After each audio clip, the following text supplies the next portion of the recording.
A homemade bomb was tossed into a Monte church known for its anti-LGBTQ teachings. And now the FBI and local investigators are trying to figure out who is responsible.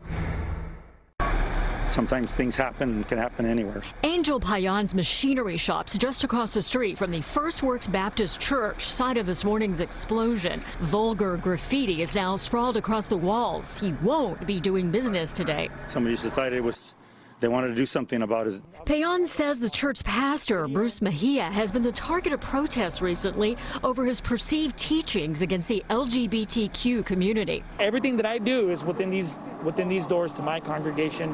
I preach it on YouTube, and if someone doesn't like what I'm preaching, they can just turn it off.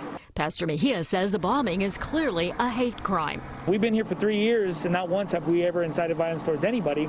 There's never been a crime attached to my preaching. Right now, there is no indication the bombing is linked to protesters or a recent online arson threat.